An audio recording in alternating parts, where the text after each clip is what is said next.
Imagine waking up one morning and knowing with absolute certainty that you are dead. Not dying, not sick, dead. You look in a mirror and you see a corpse staring back at you. You can feel your heart beating, but you know it shouldn't be. You can breathe, but you're convinced your lungs have rotted away.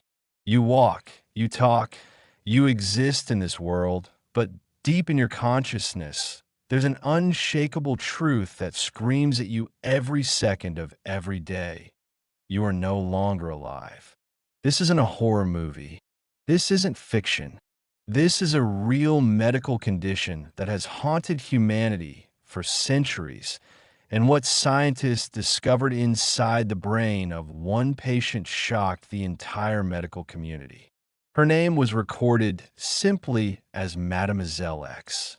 It was Paris, 1880.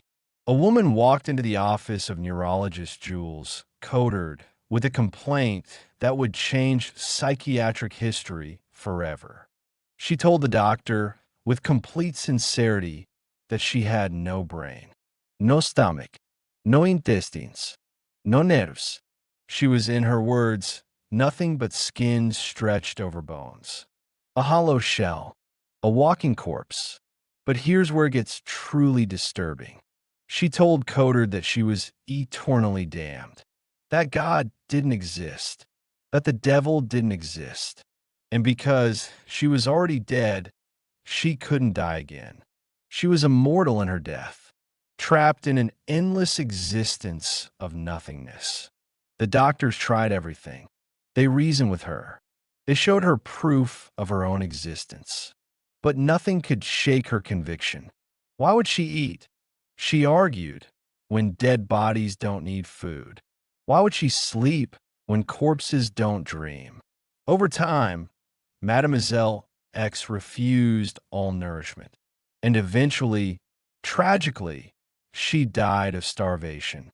A living person who believed she was dead, who starved herself because she thought her body was already gone. Jules Cotard named this condition after himself. Walking corpse syndrome, a rare, terrifying disorder where the mind becomes absolutely convinced that the body has ceased to exist. But the story doesn't end in the 19th century. Fast forward to modern times. A man known only as Graham woke up from a suicide attempt in the United Kingdom and knew immediately that something was wrong. Not with his body, with his existence. He had tried to end his life by dropping an electrical device into his bath. He survived, but when he opened his eyes, he was certain of one thing: his brain was dead. He told his doctors that the pills wouldn't help. That treatment was pointless, because you can't cure a dead brain. He insisted he had fried it in the bathtub, burned it beyond repair. His body was somehow still moving, still functioning, but the thing that made him Graham, the thing that made him alive, was gone. He stopped eating. What's the point of feeding a corpse? He stopped brushing his teeth until they turned black. He stopped speaking because the dead have no need for conversation. He would spend hours, sometimes entire days, wandering through the local cemetery. When police found him among the gravestones, he explained calmly that he was simply trying to be closer to where he belonged. Graham lived like this for nearly a decade, a walking, breathing contradiction, a man convinced of his own death while his heart continued to beat. And then scientists did something that had never been done before. They scanned his brain.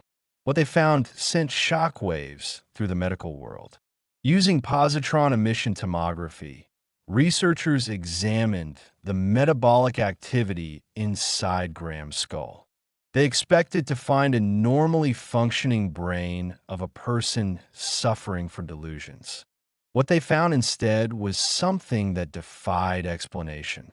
Large regions of Graham's frontal and parietal cortex, the areas responsible for consciousness, self-awareness, and motor function, showed metabolic activity so low that it resembled something doctors had only seen in one other state of being: A vegetative coma. Graham's brain, while he stood there talking to researchers, while he answered their questions and walked through the hospital corridors, was functioning at a level typically seen in patients who were completely unconscious. People under deep anesthesia, people in comas, people who cannot walk or talk or interact with the world in any way. Yet there was Graham, on his feet, communicating, living in every physical sense of the word, while his brain activity told a completely different story. The neurologist who analyzed the scan had been studying brain imaging for 15 years. He said he had never seen anything like it. A person who was ambulatory, who was interacting with others, whose scan looked like they should be unable to open their eyes. It was as if Graham's delusion had somehow become partially true. His brain, in some measurable scientific way, was operating at the edge of death while the rest of his body continued to function. How is this possible? Scientists believe Cotard syndrome involves a catastrophic breakdown in the brain's ability to connect perception with emotion. There are two key regions involved: the fusiform gyrus, which handles facial recognition, and the amygdala, which attaches emotional significance to what we see and experience. When you look in a mirror, your brain doesn't just register a face. It registers your face. There's an emotional connection, a sense of familiarity, a feeling of self. But in patients with Cotard syndrome, that connection is severed. They see their reflection, but it feels foreign, empty, like looking at a stranger. Or worse, like looking at something that shouldn't exist at all. When the brain cannot emotionally recognize itself, something profound happens to consciousness. The person begins to feel disconnected from their own existence. If I cannot feel myself, the logic goes, then I must not exist. If my face means nothing to me, then perhaps I am no longer here. And the delusion spirals from there. They don't just feel dead. They know it, with the same certainty that you know you are alive right now. The condition has appeared throughout history in ways that seem almost supernatural. There was a woman in the 18th century who suffered a blow to the neck and, upon recovering her ability to speak, insisted that she had died. She demanded to be dressed in a burial shroud. She scolded her friends for not treating her like a corpse. She argued with them when they refused to bury her. There was a man in Edinburgh who, after a motorcycle accident, became convinced he had died of sepsis. When his mother took him to South Africa, he believed he was in hell. But he confirmed it, he said. He thought his mother was a spirit, borrowed from the sleeping world, sent to guide him through the underworld. There was a woman in the Philippines who walked calmly into a hospital and told the staff she needed to be taken to the morgue. She was, after all, already dead, just a body waiting for burial. In some cases, patients believe they are immortal. If you're already dead, the logic follows you cannot die again. This paradox creates a psychological prison from which there seems to be no escape. Trapped forever in a body that no longer feels like home. Existing without living. The most terrifying aspect of Cotard's syndrome isn't the delusion itself. It's how persuasive the delusion is. Patients don't wonder if they might be dead. They don't suspect it. They know it with the same bone-deep certainty that you know you're breathing right now. You could show them medical evidence, brain scans, beating hearts, and they would look at you with pity, as if you simply couldn't understand.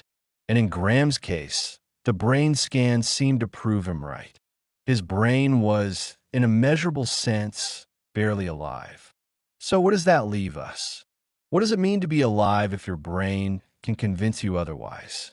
What is consciousness if it can be so thoroughly disconnected from reality? And if the brain can shut down while the body continues to function. What does that say about the thin line between life and death? Graham eventually improved with treatment. Medication and therapy helped pull him back from the edge. He says he no longer feels brain dead, but things still feel strange sometimes. Reality has a different texture now. He's not afraid of death, he says. We're all going to die sometime. But he knows something most of us never will. He knows what it feels like to believe you've already crossed that line.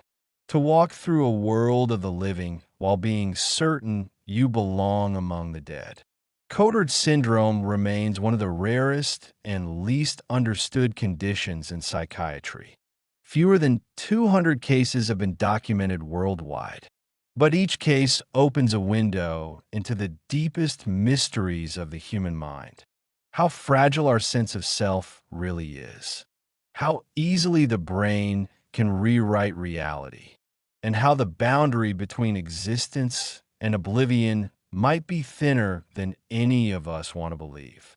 The next time you look in the mirror and recognize yourself, the next time you feel that instinctive connection to your own reflection, remember that this feeling isn't automatic. It's constructed, built by neural pathways that can, under the right circumstances, fail. And when they do, you might find yourself standing in front of that same mirror, seeing a stranger, feeling nothing, and knowing with terrible clarity that you are already gone. The human mind has always been fascinated by death. We've built religions around it, written poetry about it, spent millennia trying to understand what happens when the heart stops and the lights go out. But what if the greatest mystery isn't what lies beyond death? What if the real question is whether we can trust our own minds to tell us we're still alive? Consider this. Right now, as you listen to these words, your brain is performing millions of calculations per second. It's processing light, interpreting sound, maintaining your heartbeat, regulating your breathing, and somehow, through all of this chaos, producing a singular, unified experience that you call consciousness. You feel like one person, one continuous self, but that feeling is an illusion constructed by neurons firing in perfect synchronization. What happens when that synchronization breaks down? There's a related condition called Capgras syndrome. In Capgras, patients become convinced that someone they love, a spouse, a parent, a child, has been replaced by an identical imposter. They look at their husband of 40 years and see a stranger wearing his face. The features are correct. The voice is right. But something is missing. That spark of recognition. That emotional warmth. The brain sees the face, but cannot connect it to the feeling of familiarity. In Cotard syndrome, this same mechanism turns inward. Instead of failing to recognize others, the brain fails to recognize itself. The patient looks in the mirror and sees a body that feels fundamentally disconnected from their sense of self. If Capgras is the delusion that your loved ones have been replaced, Cotard's is the delusion that you have been replaced, that the thing looking back at you isn't you anymore. It's just a shell, an empty vessel going through the motions. Both conditions share the same neurological roots. Damage or dysfunction in the pathways connecting perception to emotion. The brain can still see. It can still process information, but it cannot feel the meaning behind what it perceives.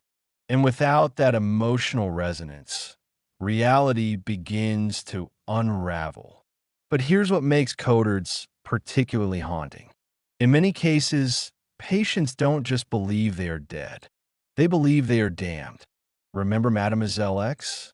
She told Jules Cotard that she was eternally cursed, that she could never die a natural death because she was already beyond death. Some patients describe themselves as existing in a kind of purgatory. Others believe they are in hell. The delusion isn't just physical, it's metaphysical. It touches something deep in the human psyche: the fear of being trapped, the terror of existing without truly living. There have been patients who demanded to be buried alive because they believed it was the only way to complete their transition. Others have poured acid on their own skin, trying to destroy the flesh that no longer felt like theirs. Some have walked into traffic, not wanting to die, because they already believed they were dead, but simply no longer caring about the body they inhabited. The self-starvation that killed Mademoiselle X is tragically common among Cotard's patients. If you believe you are dead, eating becomes meaningless. More than meaningless, it becomes absurd. Why would a corpse need food? Why would a ghost require nutrition? The logic is twisted, but within the framework of the delusion, it's perfectly consistent. And this is what makes the condition so dangerous. It's not like other forms of psychosis where the patient might recognize moments of clarity. Cotard's patients are often entirely lucid in every other way. They can hold conversations. They can remember their past. They can solve problems and engage with the world. But threaded through all of this normality is one unshakable belief that colors everything else. I am dead. I do not exist. This body is not mine. Treatment exists, but it's complicated. Electroconvulsive therapy, the controlled application of electrical currents to the brain, has shown remarkable results in some cases. It's as if shocking the brain can somehow reset those broken connections, allowing the patient to once again feel attached to their own existence.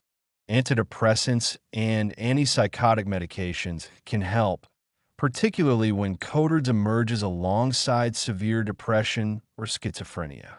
But recovery is rarely complete. Graham, the man whose brain scan shocked neurologists, eventually improved enough to leave his house. He no longer spends his days in cemeteries. He can eat. He can interact with others. But he said in interviews that things still feel strange. That reality has a quality to it now that's hard to describe, like watching life through a window instead of living it directly. Some researchers believe that even after treatment, patients retain a kind of residual disconnection.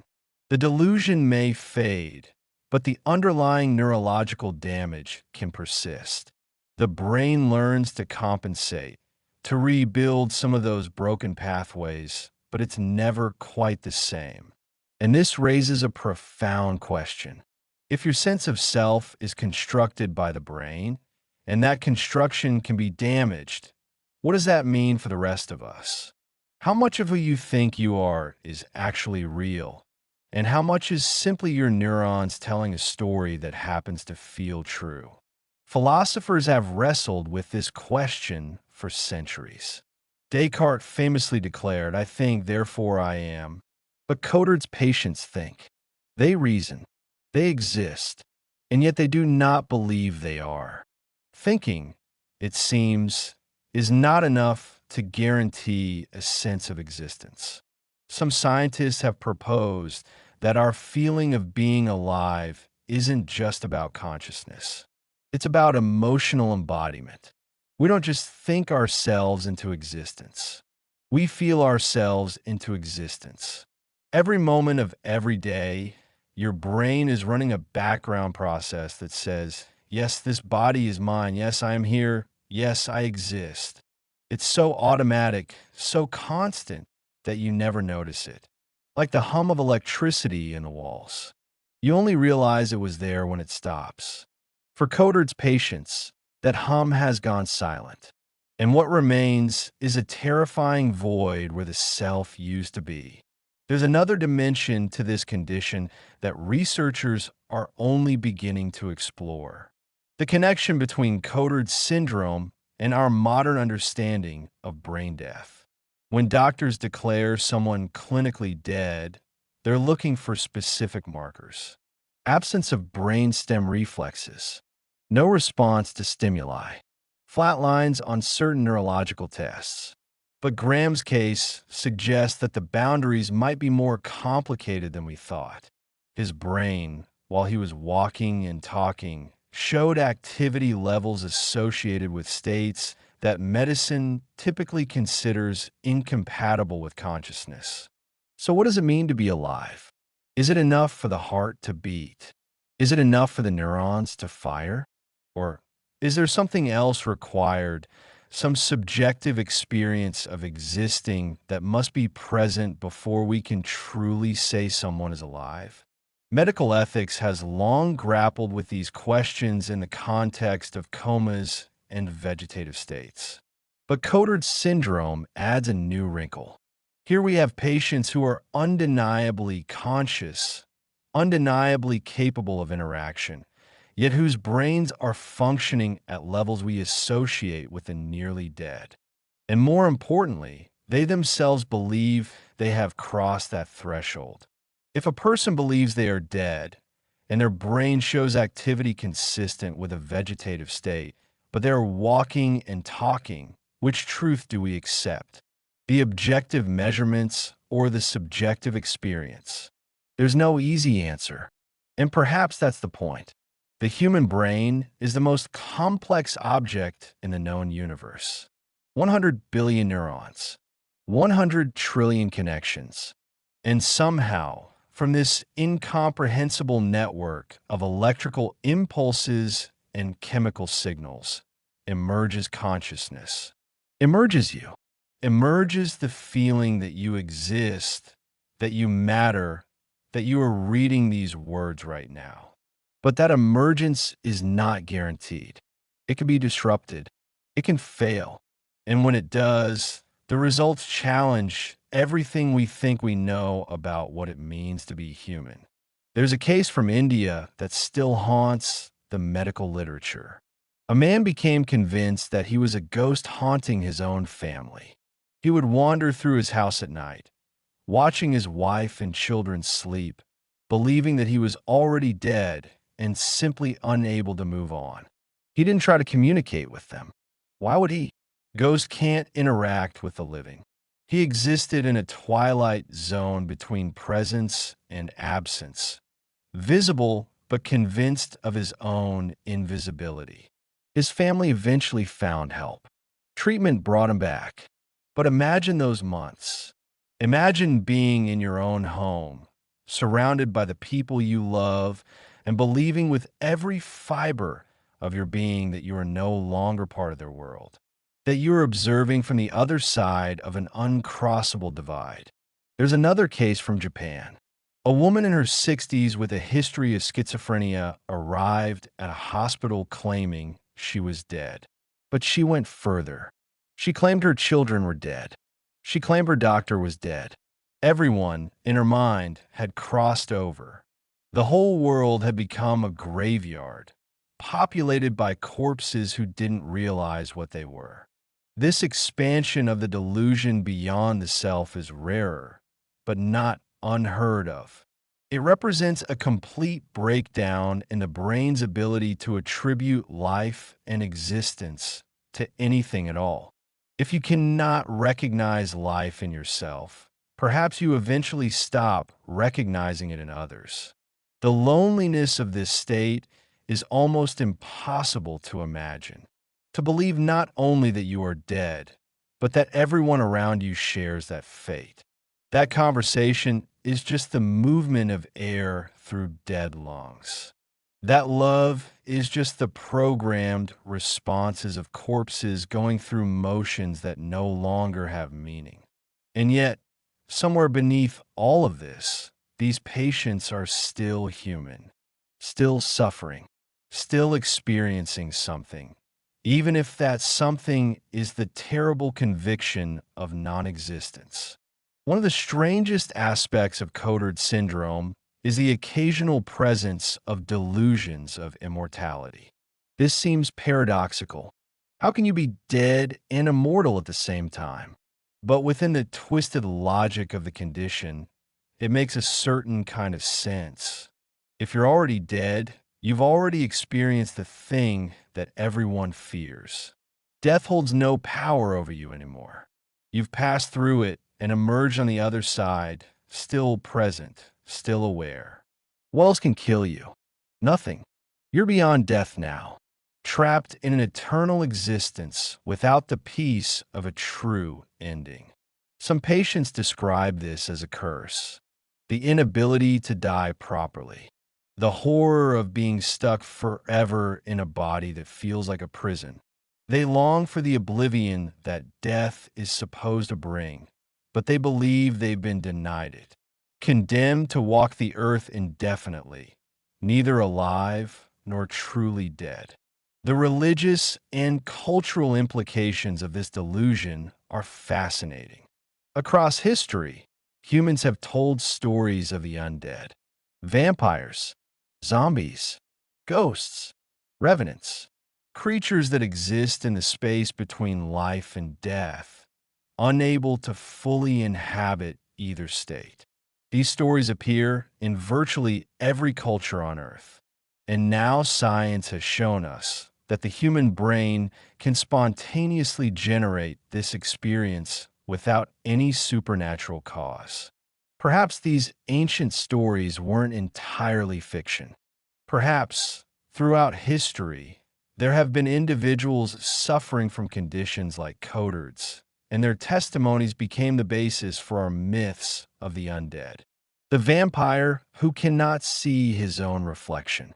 The ghost who wanders among the living, unseen and unheard.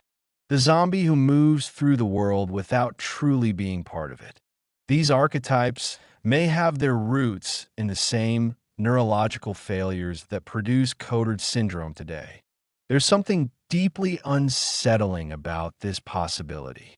It suggests that the boundary between life and death, which we treat as absolute and clear, may actually be far more permeable than we want to believe.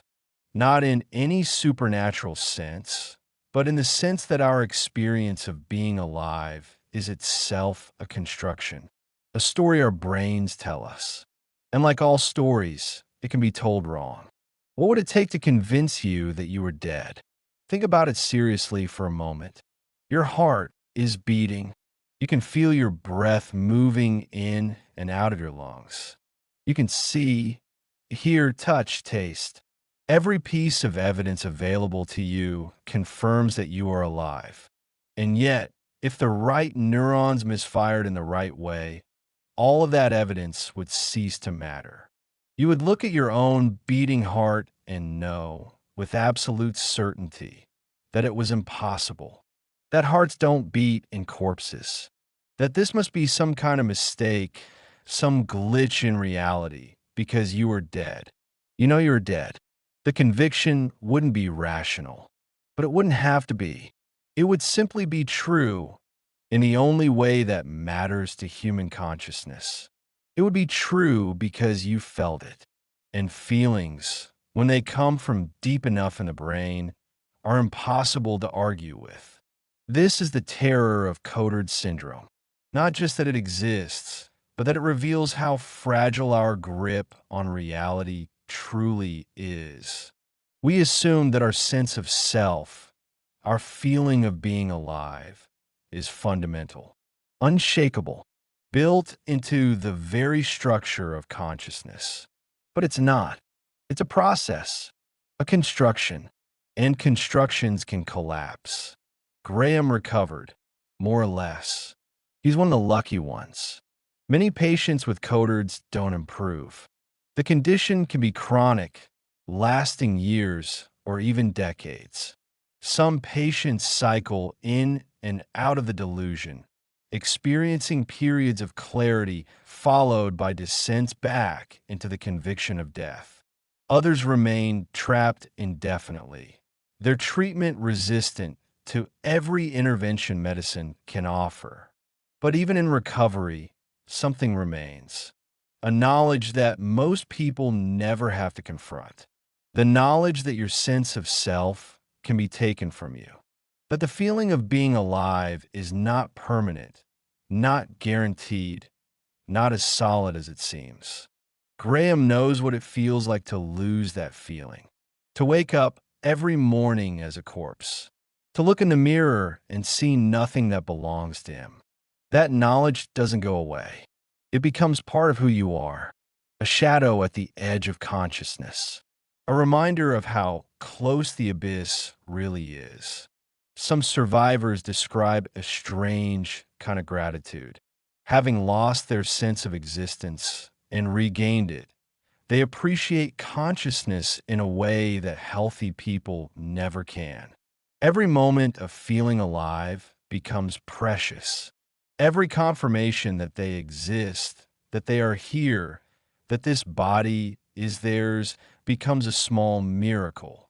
Others describe lingering anxiety, the fear that the delusion might return, that they might wake up tomorrow and once again find themselves on the other side of that invisible line. They check themselves constantly. Am I still here? Do I still feel real? The uncertainty never fully disappears. And perhaps that uncertainty is closer to the truth than our usual confidence. Perhaps all of us are walking around with a conviction of existence that is far more fragile than we realize. We just haven't encountered the circumstances that would break it. Not yet. The brain is still the most mysterious frontier in science. We've mapped the human genome. We've sent robots to Mars. We've split the atom and glimpsed the origins of the universe. But consciousness remains largely unexplained. We don't know how neurons firing in patterns give rise to subjective experience. We don't know why there is something it is like to be you rather than nothing at all. Cotard syndrome sits at the heart of this mystery. It shows us that the feeling of existence is not automatic. It can be removed.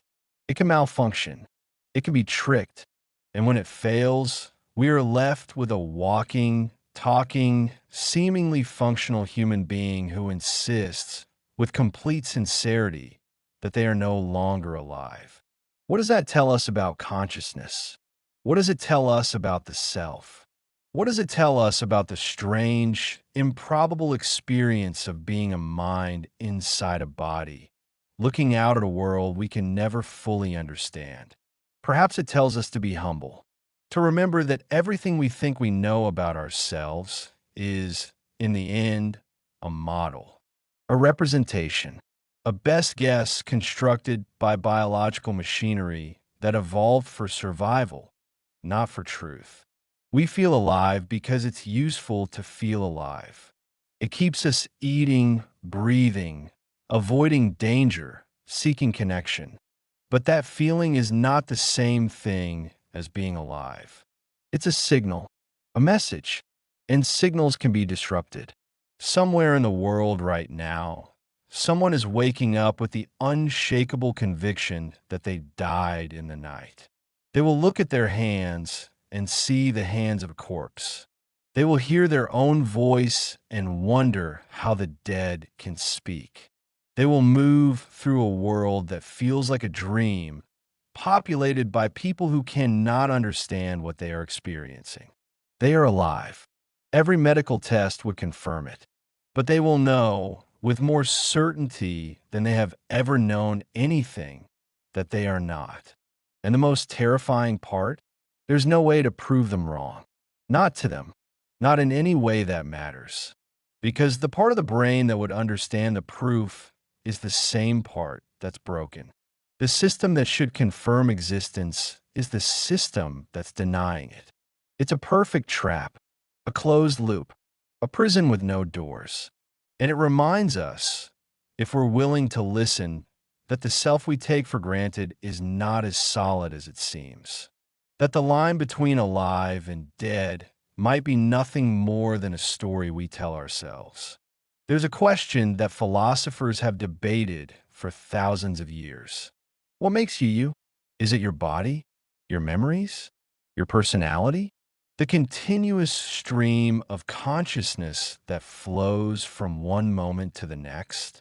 We assume there's something essential about ourselves, some core identity that persists through time, that makes us the same person we were yesterday and will be tomorrow. But Cotard syndrome suggests something far more disturbing, that the sense of being you is not essential at all. It's manufactured, moment by moment, breath by breath. And when the manufacturing process breaks down, what remains is not a damaged self. It's no self at all. Think about what it would mean to lose your sense of identity. Not your memories, not your knowledge, not your ability to think or reason. Just the feeling that there is a you experiencing all of these things. The inner witness, the silent observer, the presence behind your eyes that says, I am here. Cotard's patients don't lose their intelligence. They don't lose their memories. They don't forget who they were or what they knew. They lose something far more fundamental. They lose the conviction that there is anyone home inside their skull. The lights are on, but the feeling that someone is watching has vanished. This is different from depression, though the two often occur together. Depression tells you that you are worthless, that life has no meaning, that the future holds nothing but suffering. But depression doesn't tell you that you don't exist.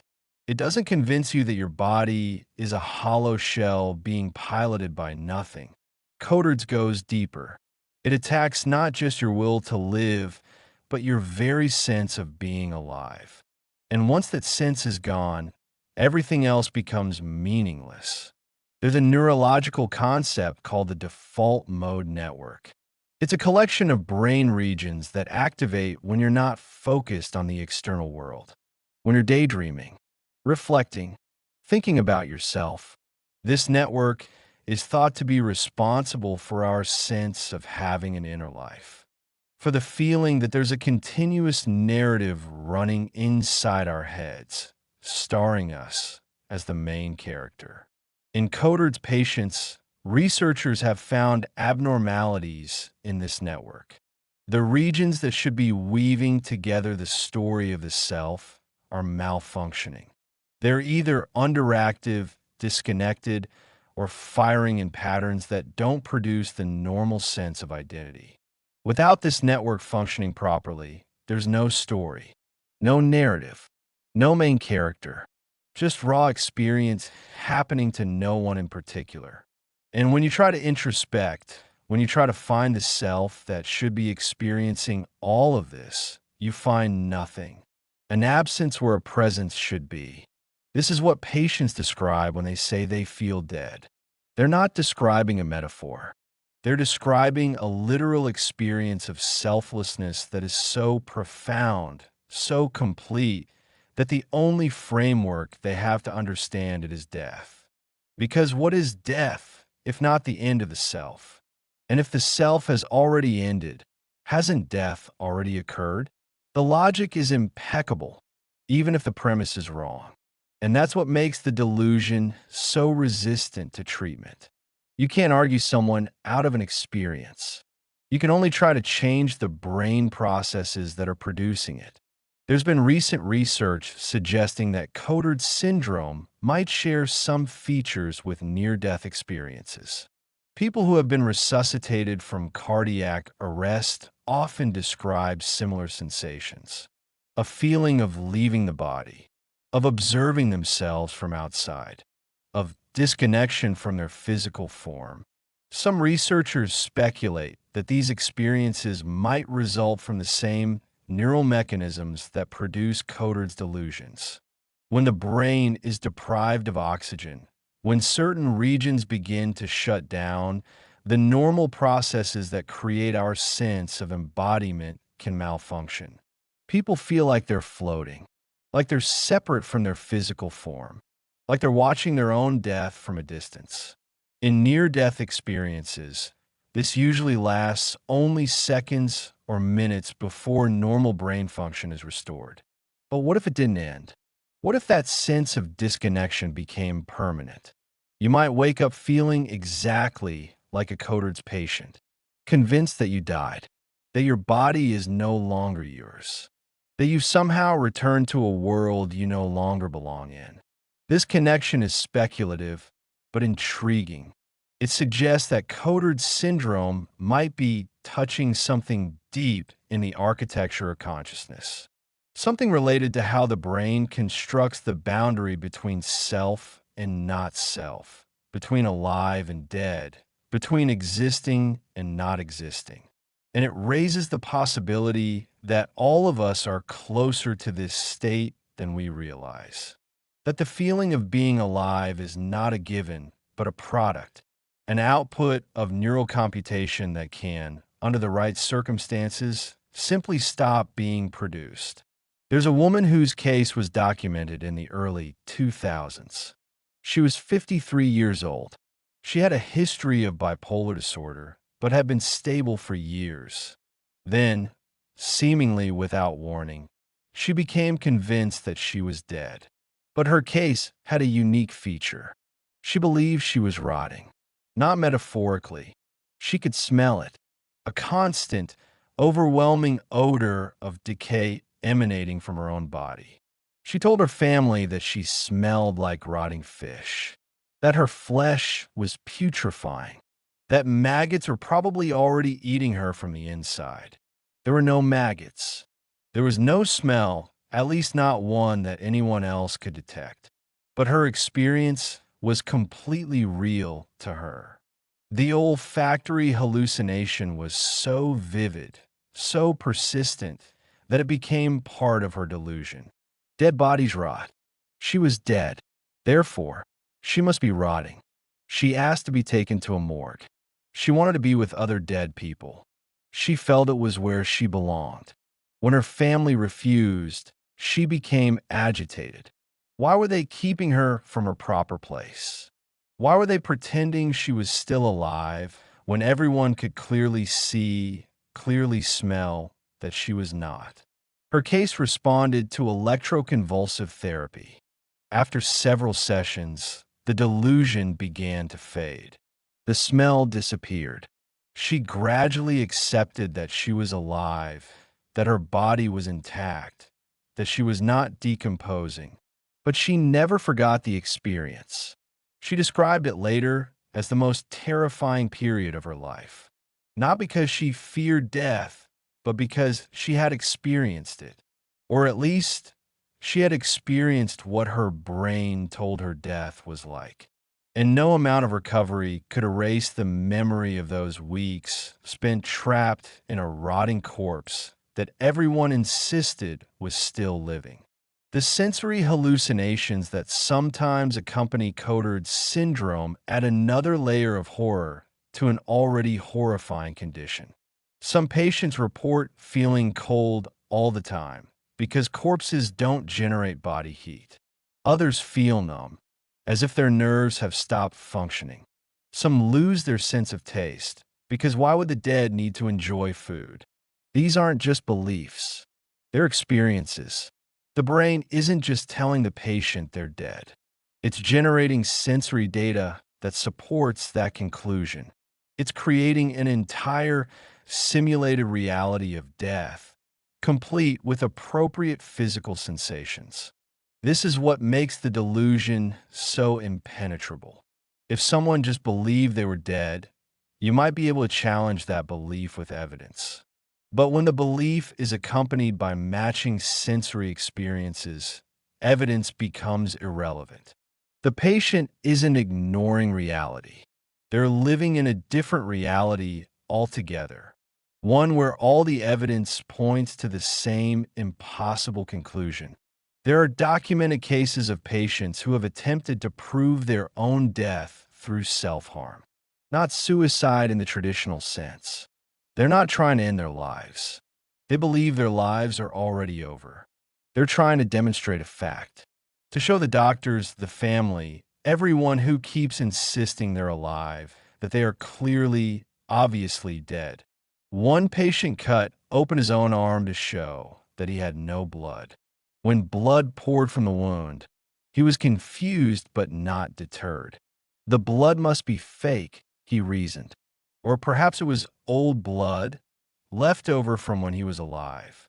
The delusion adapted to accommodate the contradictory evidence rather than being shattered by it. This is the terrifying flexibility of the delusional mind. It doesn't operate by the same rules as normal cognition. Evidence that would convince a healthy person means nothing to someone in the grip of Cotards. The delusion has become the foundation of their reality, and everything else must be interpreted through that lens. There's something almost philosophical about this. We all have foundational beliefs that we don't question, beliefs that are so fundamental to our worldview that contradictory evidence gets explained away rather than accepted. We believe we are conscious.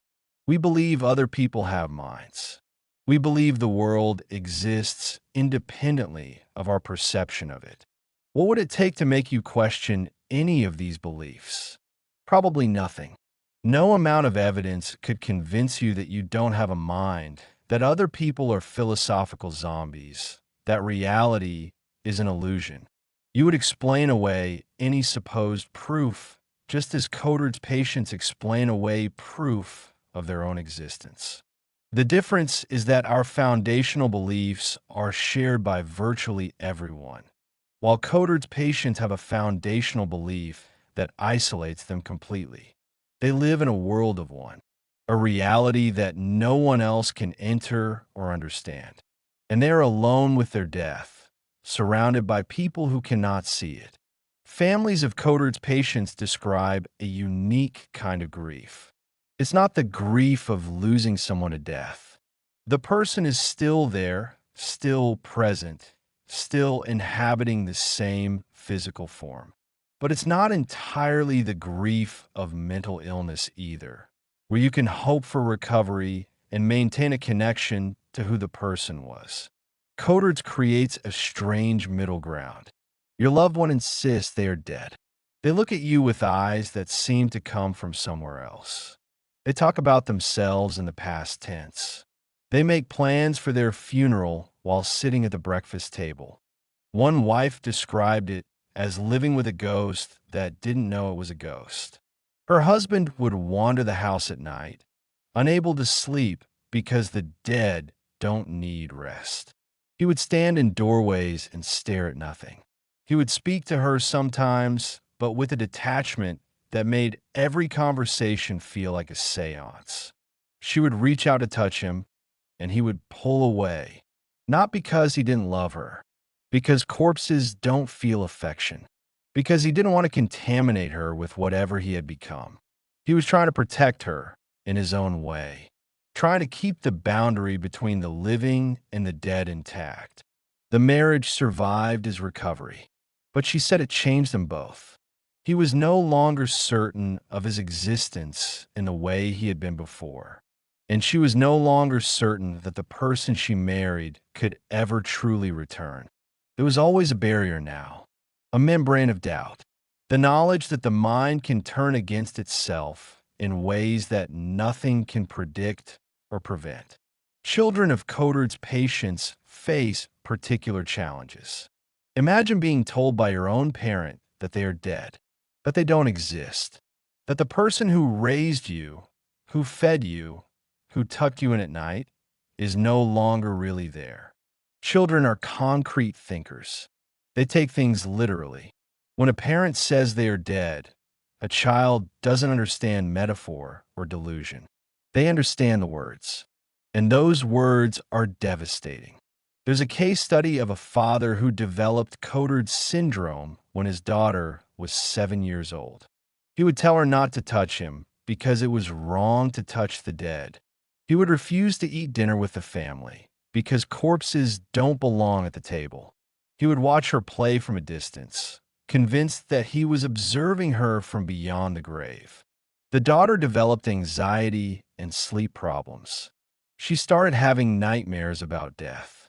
She would check on her father at night, terrified that if he was dead, he might actually disappear. The line between delusion and reality had become blurred for her too, in a different way. The father eventually recovered with treatment, but the daughter needed therapy as well. She needed help understanding what had happened, why her father had said those things, whether it was safe to trust him again. Cotard syndrome doesn't just affect the patient. It sends shockwaves through everyone around them. It destabilizes families. It traumatizes children. It leaves partners questioning their own grip on reality. If someone you love can become convinced they are dead, what else is possible? What other certainties might crumble? The foundation of trust that relationships are built on requires believing that you share a common reality. Cotard shatters that assumption. There's an ethical dimension to Cotard syndrome that medicine is only beginning to grapple with.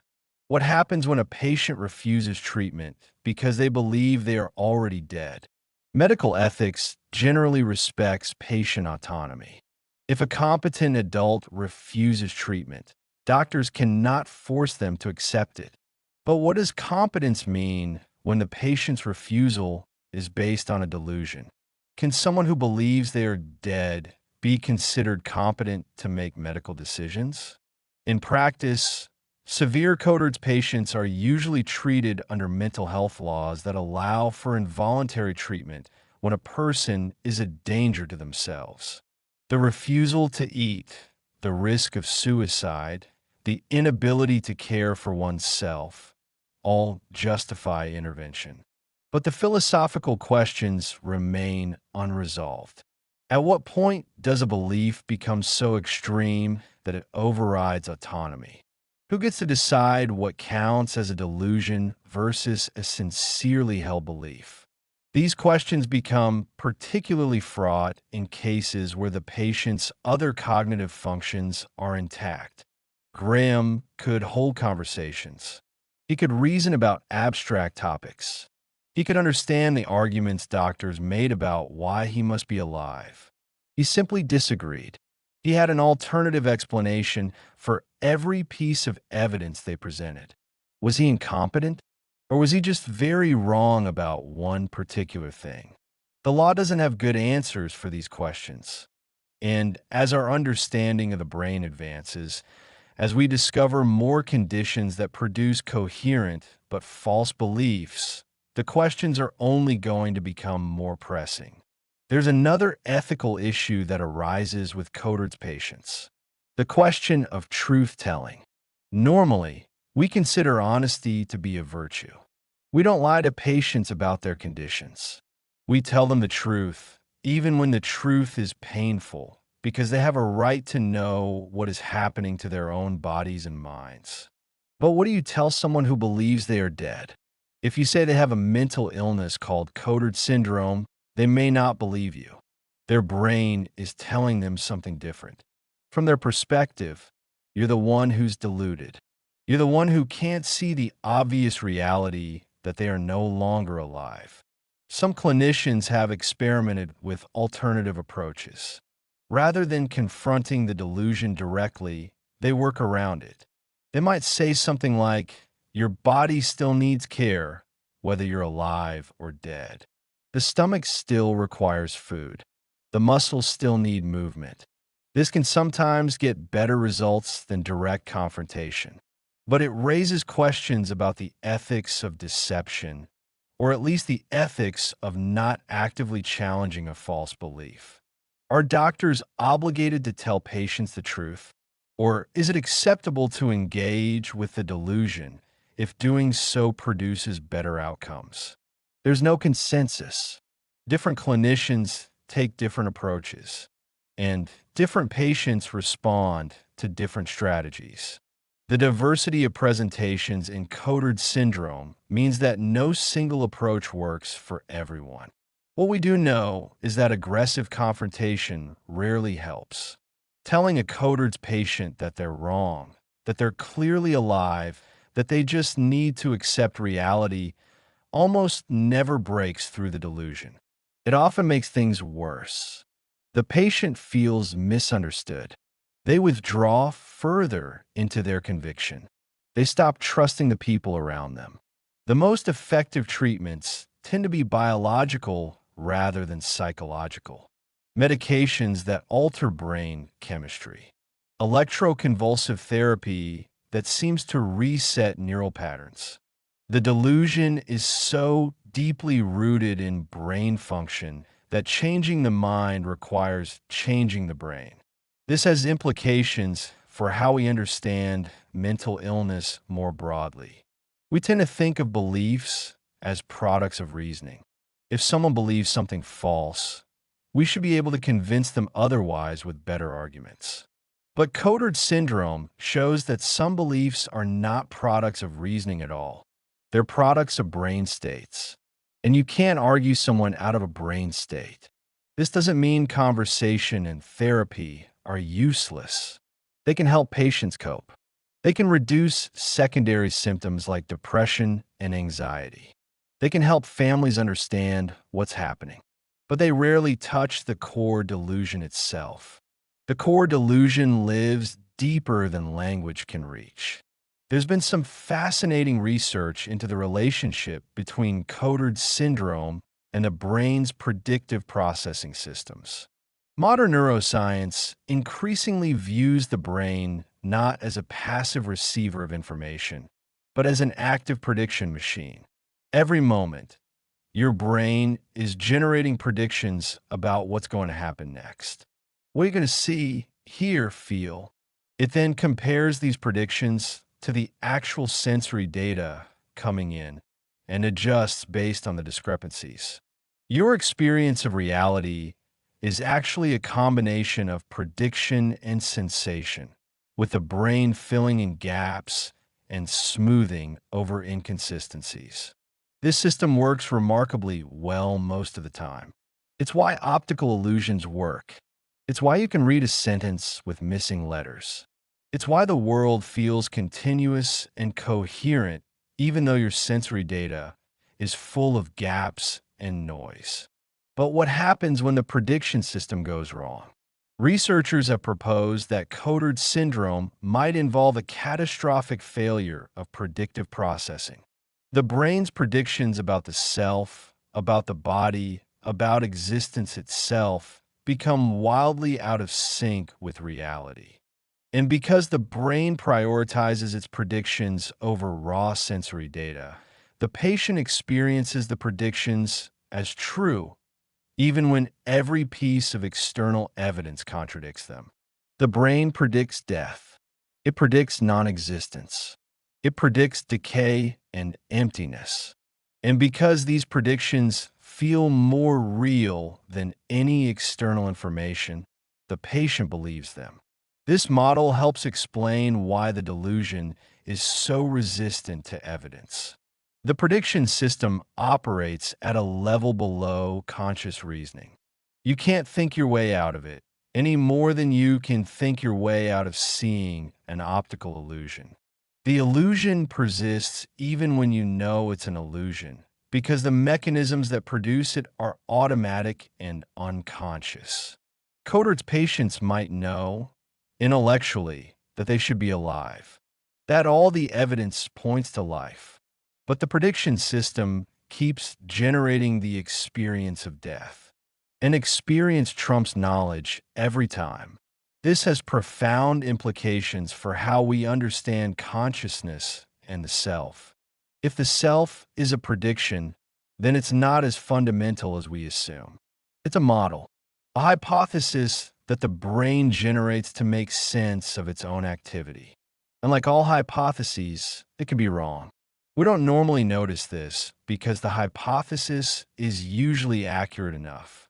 The self the brain predicts matches reasonably well with the self that exists. But in Cotard syndrome, the match breaks down completely.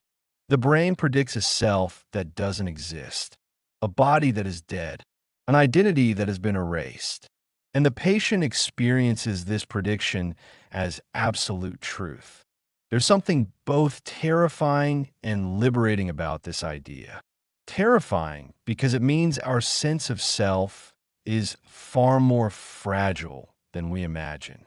Liberating because it suggests that the self is not a fixed thing, not an immutable essence, but a process. A continuously generated prediction that can change and adapt.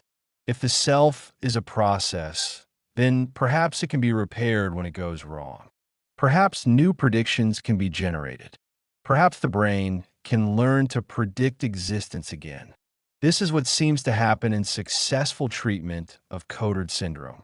The medications, the therapy, the electroconvulsive treatment, they don't teach the patient that they're alive. They change the underlying prediction system until it starts generating different predictions. The experience of death fades. The experience of life returns. The patient doesn't decide to feel alive. They just start feeling that way again. The change happens below the level of conscious choice. There's been speculation about whether Cotard syndrome existed in ancient times or whether it's a product of modern conditions. The truth is probably somewhere in between. The first formal description came from Jules Cotard in 1880, but there are earlier accounts that suggest similar phenomena have occurred throughout history. The 18th century case, described by Charles Bonnet, involved a woman who demanded to be dressed in a shroud. Medieval accounts describe people who believed themselves to be damned souls, already dead but condemned to walk the earth. Some historians have suggested that certain witch trial testimonies might reflect Cotard's-like delusions. People who confess to being in league with the devil, to having lost their souls, to being dead inside while their bodies continued to move. In an era without psychiatric understanding, these experiences would have been interpreted through religious frameworks. Possession, damnation, witchcraft. It's impossible to diagnose historical figures with modern conditions. We don't have brain scans from the 16th century. We can't interview people who have been dead for 400 years. But the consistency of certain themes across cultures and centuries suggests that something like Cotard syndrome has probably always been part of the human experience. What has changed is how we interpret it. In a religious age, the experience of being dead while alive might be seen as evidence of divine punishment or demonic intervention. In a scientific age, we see it as a neurological malfunction. Neither interpretation is necessarily complete.